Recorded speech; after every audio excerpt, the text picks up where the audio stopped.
Welcome back to Tarot by the Bay. I'm David. All right, this is going to be a reading on Louis DeJoy. It's been a few months since I've read on him, but here's an update from the Palm Beach Post that information I had never heard before, and it's worth sharing with you. Okay. And I'll have this link in the description. Regarding the removal of the postmaster, the Board of Governors is what can remove the postmaster. And there's 9 members on the Board of Governors. But not more than 5 of the governors may be adherents of the same political party. So you can't just stack it with Democrats or stack it with Republicans. And the 9 governors appointed by the president and confirmed by the Senate are staggered 7-year terms. Okay, following so far? So you got 9 governors. They're on staggered 7-year terms, so they don't all term out at the same time. And you can't have more than 5 members of the governor's board of the same political party. But it's also difficult to get governors appointed.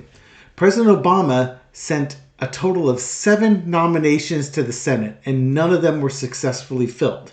Mind you, at the time, the Republicans controlled the Senate. By 2018, Obama is now out, Trump is now in. There was no one confirmed to the Board of Governors as all the terms had expired. And there were no replacements had been successfully nominated. Without governors in place, the board can't afford a quorum, which requires 6 members, to conduct business like settling rates or approving the budget. And the lack of governors meant there was no way to appoint or remove the Postmaster General. However, the vacancies the Senate would not address under Obama were later filled by President Donald Trump. That newly appointed board chose Louis DeJoy as postmaster. What does that mean? It means the Republicans, who were playing a long game, realized that they could do things if they could nominate the postmaster of their choice. Now, I don't think initially it was done to cause the voter suppression that we saw in 2020. Mind you, this is 2018 we're looking at here. I don't know when they did appoint all the members. But we know that the Republicans have been trying to privatize things like Social Security. And I'm sure they're trying to privatize the post office. And that was probably the original goal, was to get somebody like DeJoy in there with a supportive group of governors, some of the different political party, but still support DeJoy, so that they could start the process of privatizing the post office. I'm sure that was the original goal. However, with COVID and the 2020 election coming up, and the knowledge that a lot of people would be voting by mail, Trump was, telling people to vote in person, not by mail. And then DeJoy was doing things like taking apart mail sorters and limiting people's hours and not letting, basically slowing the mail down. So there appeared to be very much a coordinated effort between the post office in the summer leading up to the election coming up.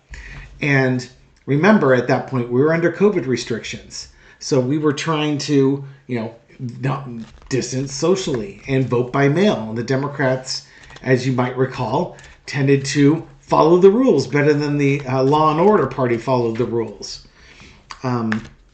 So what you end up having there is a vast majority of Democrats were going to vote by mail. Now, parking that for a second, in 2018, the people that voted by mail were Republicans. The older voters tend to use mail-in ballots more than the younger people did. But now there was some serious messaging telling Republicans to vote in person. You remember that, right? Because it made no sense. Why would you vote in person, stand in line, and risk getting COVID? Well, if your goal is to slow the mail down so that the votes don't get processed, the mail-in ballots don't get processed, or they get lost. Yeah, I'm a little bit perturbed.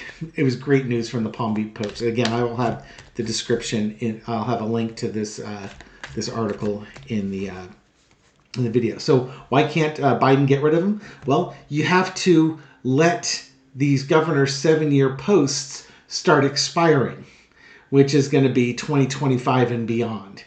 I know that Biden's replaced a few of them, but it takes a while because even the folks who are not Republicans, like Democrats, they may be Democrats in name only. You know what I mean? So, come on down. I want to read on the energy around William DeJoy, the postmaster. There, by the way, as I've told my mother, and I've yelled at my mother for this, there is no freaking reason I should know the Postmaster General's name. None whatsoever. I should be able to go through my entire lifetime not being able to know the Postmaster General's name because the post office works well and there's no reason to know that bit of information.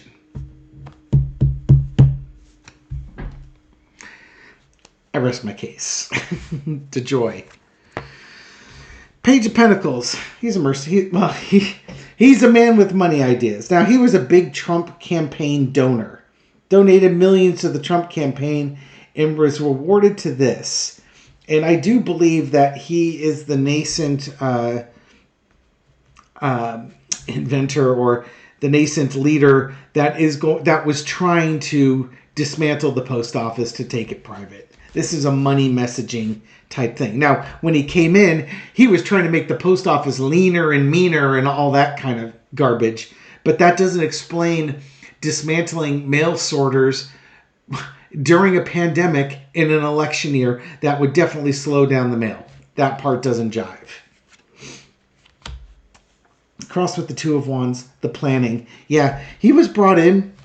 He was brought in because he's a big Trump supporter, but I think he was in on the money plan, and he had his ways to do this. And there you go. In case you were going to cut him some slack saying, well, maybe he was just a businessman and he had plans for the post office. Yeah, no, underneath it all, it's the deal with the devil. This is all about privatization of the post office and setting up the post office so that it couldn't possibly be profitable and everything needed to be farmed out to private mail delivery and just basically get rid of the post office. Because what good is it to have a post office? Nobody makes money off of that. You got to get the oligarchs out there making money. The American oligarchs need to make money, and that's a big money pit. Social Security is right there, right behind it. That's the other biggest money pit. Oh, you can imagine they've got their knives and their forks out trying to get into Social Security. Medicare, I imagine, would be in there as well. Yeah, in the past we had the Ace of Wands. There was a great idea that was given, like, hey, we can take this private. We've got, the Senate, Republicans, they're very good at playing the long game. The Southern strategy took 40 to 50 years to pan out, but it panned out. Slow and steady progress. Trying to privatize the post office.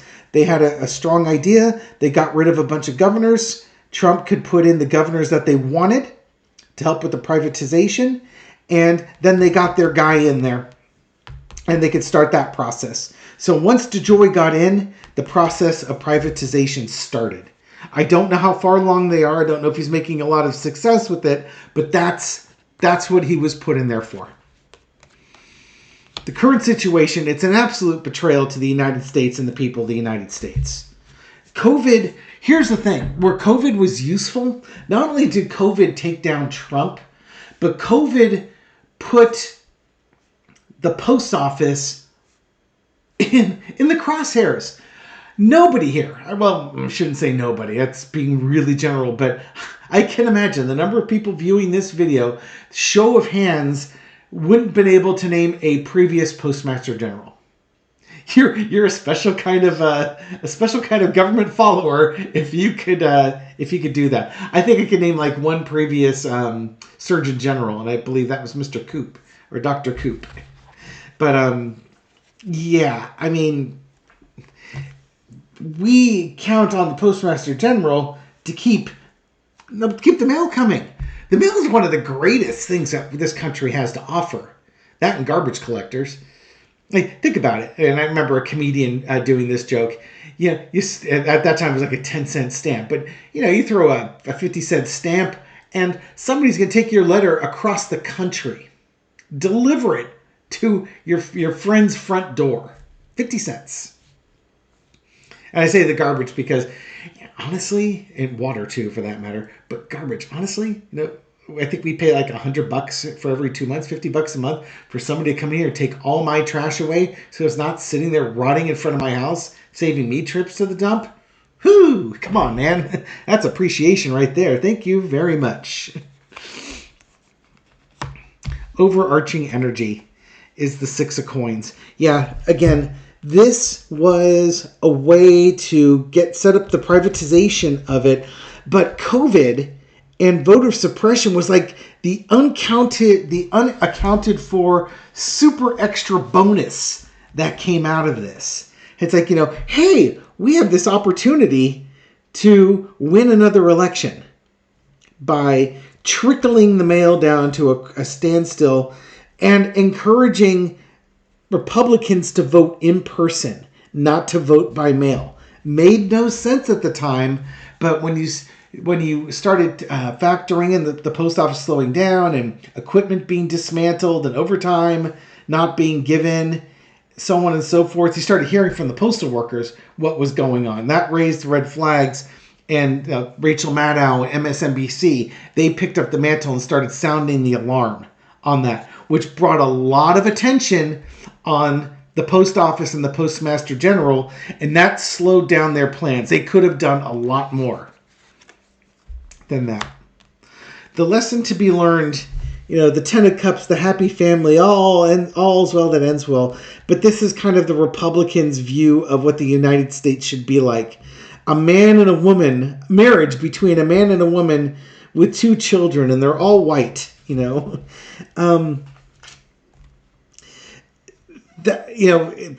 look forward to the day that they could put an end to the post office. And now the oligarchs get to make all the money. And believe me, you'll be paying a better crap ton for mail service at that point. But in the end, it didn't work out the way they wanted it to. We still got to the election in 2020. We still got enough mail-in ballots counted, and Biden still got in. And it might just be that people voted early in that election so that even the slowdown in the mail couldn't prevent the ballots from getting in. If you look at the Republicans now, in a lot of states, they're trying to get rid of ballot boxes. Why? Why would you want to do that unless you're trying to prevent people from voting? There's no reason for it. I'm not saying you should have a ballot box on every frickin' corner, but, having several ballot boxes littered throughout a large city is not an unreasonable ask.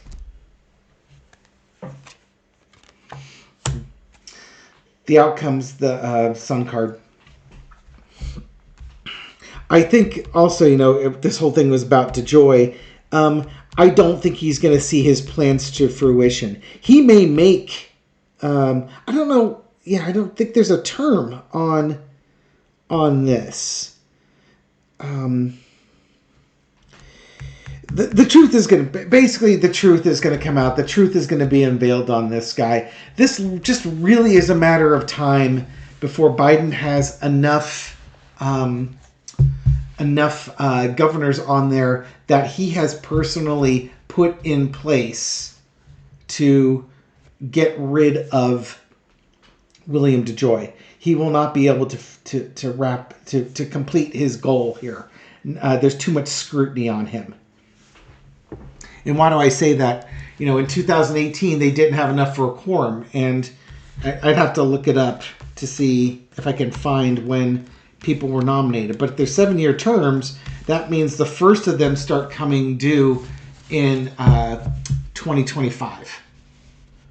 And if Biden's reelected, he'll be the president in 2025, 2026, and 2027. And then by that point, all of the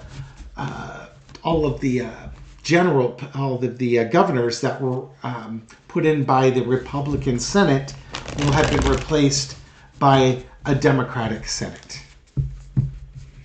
So we will be able to get rid of those governors, which means then that William DeJoy can be removed from that post. So we might have to wait a little bit. I don't know. because I don't know how many governors there are on board with the dismantling of the post office.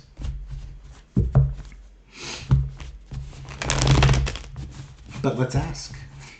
The governors of the post office, let me turn this card upside down. Look at the moon cards on the bottom. The governors of the post office, are they biased? Are they leaning towards keeping DeJoy because they're part of a scheme to dismantle the post office, privatize the post office? Some bad shuffling later. Come on down. Knight of Wands. It's a progression. It's part of the plan. Now we had that Ace of Wands and that Two of Wands. Some of them at least are on there to do that. But this could also be them slowly getting replaced too. Crossed by the Four of Cups. Yeah. There's a plan in place that some of them aren't real happy about. I think, you know what I think? Let's see what on the star card. Yeah. Or I was just about to go with this. The plan was in place, offered to be put in there. But now that there's scrutiny, everybody's looking, they're not excited about going forward with the plan because it brings a lot of scrutiny onto them. There's probably pressure too.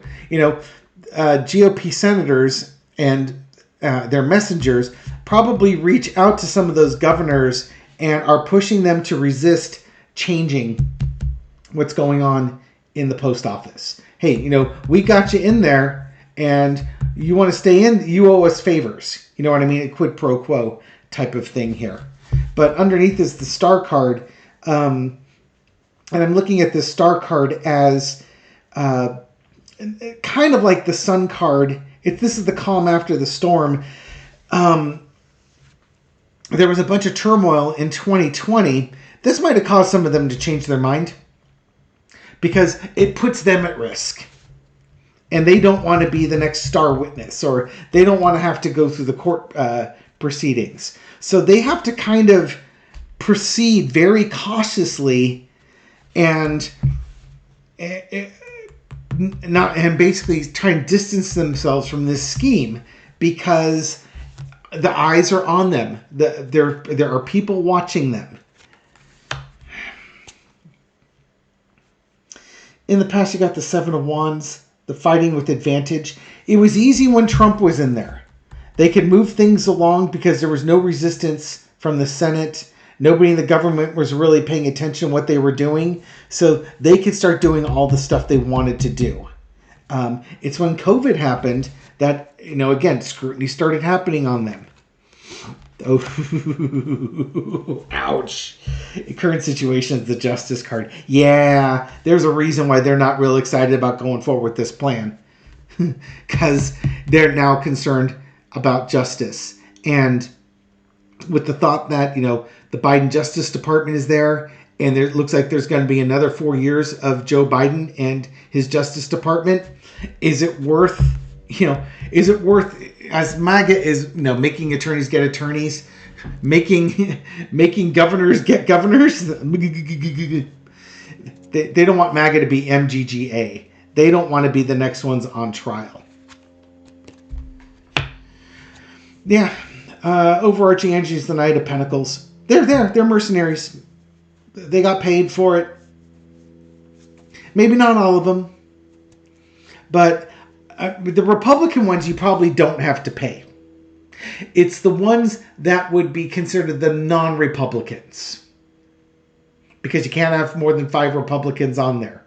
So you might have folks that are Democrats or independents or something like that that benefited financially from agreeing with the Republican counterparts. Let's just go with it that way. Lesson to be learned is the Strength card. Yeah. They're going to have to show some strength and mastery here because they're in a bad position. You started off with a plan, but now now this plan doesn't seem like a good idea anymore. And you've seen what the Justice Department is doing to folks that were helping with conspiracies. And there's going to be a money trail linking you to potential conspiracies here. So now, what do? You kind of have to start doing the infinitely wise thing, the smart thing, and, try and fix the post office like you're supposed to be there. I don't think that's what they wanted to do, but now they're kind of forced to do it. Their hand is being forced. Yeah. This might also be, the messaging behind the scenes, saying we know what you did. We're not going to remove you, but you're going to do the right thing for the country. You're going to ignore the plan that you were offered, because if you enact that plan, well, guess what? Guess what? You might be starring in your own trial. Okay, now, future of Mr. William DeJoy. A name that nobody should know, because we're not supposed to know our postmasters. Can't put too fine a point on that. Nobody's ever accused me of that. DeJoy. It's funny. We get all Donald Trump, but then you post up on Bill Barr, and it's like, oh, yeah. And you start thinking of Michael Flynn or Stephen Miller. And it's like, suddenly Trump seems more buffoonish than anything else. Steve Bannon, Roger Stone, those folks. Tell me they don't, like, if you had a public stoning and you wanted to put entertainment purpose only, of course. Ha ha ha ha. We wouldn't do public stonings these days, would we? Oh no. I got some crystals over here. They'd be at the top of the list. Trump would be near the top, don't get me wrong. But Stephen Miller, William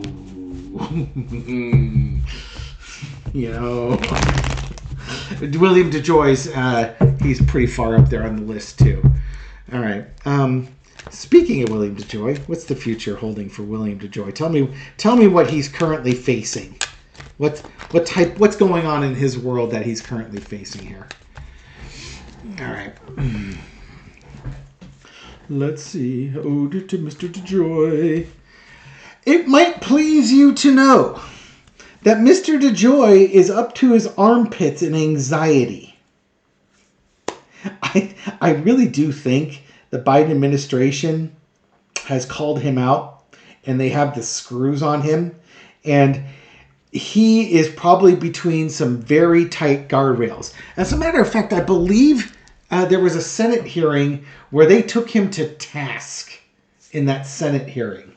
So there's a lot of scrutiny on this man and a lot of pressure.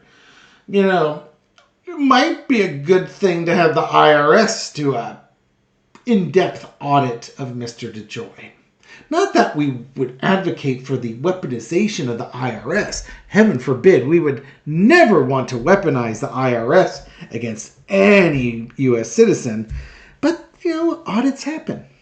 Just saying. Yeah, I think the government can make his life a nightmare. And he's living it. Cross with the High Priestess. We're going to ask you questions. You're going to give us answers. Can you imagine them deposing him? There's going to be an FBI investigation or something, and they depose the Postmaster General, bring him in, put him under oath. You better not lie under oath, That would be a bad thing. Oh, Jiminy Christmas. They might already be doing that about why he was brought in and plans for privatization. They maybe got some... It could be the FBI got some information.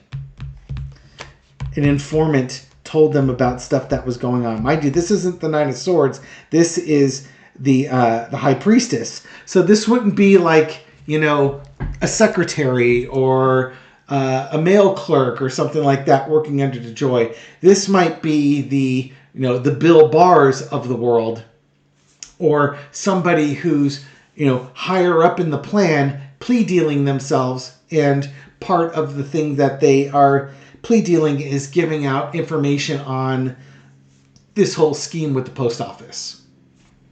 When you've got a major arcana like the High Priestess here, to me, that could very well state that there's a high-level person that's providing information to, like the FBI, that's causing all sorts of anxiety for that character. Underneath is the Knight of Wands, and that was the card we were using about progressing the plan. So, this could be one of the governors for all we know, but I think there's a high-ranking person that's helping. That's where I'm going with this. You know, it's funny how these cards sort of come out. I think it is one of the governors, because remember, this was on the lesson to be learned was the Strength card. One of these governors, or maybe multiple of these governors, might have talked and talked about a conspiracy that was ongoing, and maybe it could be the Department of Justice and the FBI aren't making a big deal of it right now. Maybe the Biden administration doesn't want to make a big deal of it right now, but they have that information. They have their informants. They know what the plan is, so they know what to look for in what the post office and William DeJoy start doing. How interesting. Current situation is the Two of Cups. An agreement coming together. It could be that, again, nightmarish scenario, Mr. DeJoy, here's, we would like you to come in and we need to have a discussion with you. We have this information about your organization and some changes that you were planning on doing. And, got some bad news for you, man. You go through with those changes, things are going to start getting a little bit difficult for you. You might want to reconsider. You might want to reconsider what's going on in your world. Overarching energy is the Page of Cups. Strange bedfellows. That's what I'm getting with that one. Strange bedfellows. When you've got people coming over here talking about things, looking for oddities and things along those lines, there's some strange bedfellows going on here. Republicans working with Democrats, wolves, lions lying down with the sheep, that sort of thing. That Page of Cups energy is, just kind of the weirdness of this whole situation here.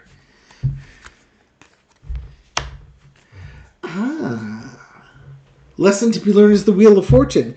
We're not going to tell you what to do, Mr. DeJoy, but we'll be watching everything you do. You don't have to join us. You can be independent and do what you want to do. Just know we're watching everything you're doing. And by everything, I mean everything. And give a nice little mug. Yeah, the Department of Justice and the FBI. I think they're visiting him. I think this election is going to be just fine, because Mr. DeJoy, you wouldn't want to slow down the mail in an election year, now would you? Because that might be considered, election interference, and you can see what happens when you do things.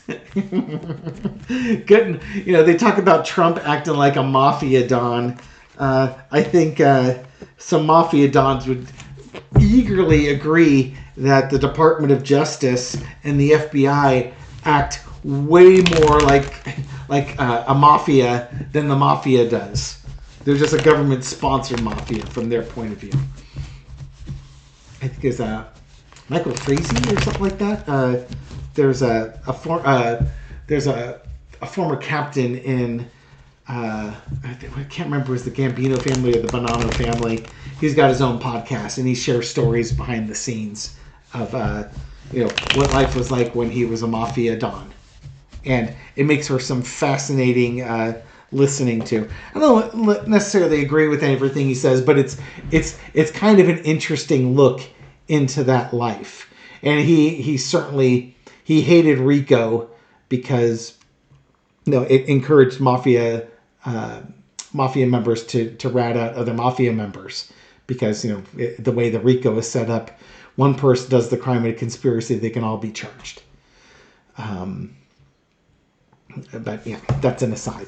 So what's going on with DeJoy? It looks like the Republicans were trying to privatize the post office and got all their people in place and started with the privatization part of it. But then COVID dropped just a golden opportunity in their lap and was going to help them with election interference in the 2020 election. Unfortunately, too much attention got brought to the post office, and I believe that would have been mostly by post office workers. I can't remember if politicians noted that, but it got picked up. It got picked up, and people started paying attention and added a lot of scrutiny to the post office, and they had to really curtail their activities because there was too much scrutiny going on. After that, DeJoy could continue his privatization angle with the post office because he had the governors in place that would support privatization. But I think some of those governors, watching what's happening politically to Trump's lawyers, probably went to the FBI with this to protect themselves because they don't want to go to prison. And rather than make a big deal of it now, I think the Department of Justice and the FBI and the Biden administration had a talk with William DeJoy to say, you could just be on the up and up because, if you're not, we're watching everything you do. And if you step out of line, especially with what we know what's going on, things could end up very, very badly for you.